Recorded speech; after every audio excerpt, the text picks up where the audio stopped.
Nancy, Saint-Albert. Moi, dans le fond, je m'occupe de la gestion du troupeau au niveau reproduction et au niveau de la santé et tout ce qui est génétique. Présentement, on a à peu près 555 vaches en lactation. On fonctionne avec des robots de traite. On a 10 robots de traite. On a des robots de traite depuis 2001. On est parmi les premières fermes au Québec à avoir fait le transfert sur la robotique. Mon père était propriétaire unique de la ferme. Il était avec 2 de ses frères. Un est retraité et l'autre a quitté l'entreprise il y a déjà plusieurs années. On est en train de regarder pour le transfert avec mon frère et moi. La moyenne de 305 jours est à 11 500 génétique. Nous, on est des producteurs laitiers. Il faudrait qu'on veut fournir un produit de qualité et dans le plus grand volume possible. Nous, notre principale activité, c'est la vente de lait. Donc, quand je regarde une épreuve de taureau, c'est sûr que je regarde le niveau production. Je regarde les kilos de gras et les kilos de protéines produits parce qu'on est payé pour les kilos. Je veux avoir des vaches qui vont durer le plus longtemps possible. Je veux diminuer mon taux de réforme le plus possible, avoir le moins d'animaux à élever pour réduire les coûts, puis avoir les vaches le plus durables possible, puis avec le moins de problèmes possible. Fait que les cellules somatiques pour avoir le moins de limites possible, la fertilité des filles pour les inséminer le moins souvent possible. Fait que c'est toutes des choses que je regarde. Je commence à regarder l'efficacité alimentaire de plus en plus. C'est un nouveau critère depuis quelques années qu'on entend parler.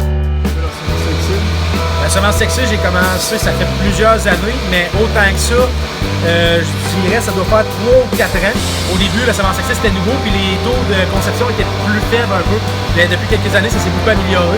Dans les torts, je vois pratiquement pas de différence avec la semence conventionnelle. Ouais, étant donné que mes torts ont un potentiel génétique très supérieur à mes torts, j'utilise toujours les meilleurs taureaux de toutes les femmes. Donc, les nouvelles femelles qui arrivent sont toujours meilleures que mes vaches. Fait que j'utilise ces femelles-là principalement avec la semence sexy.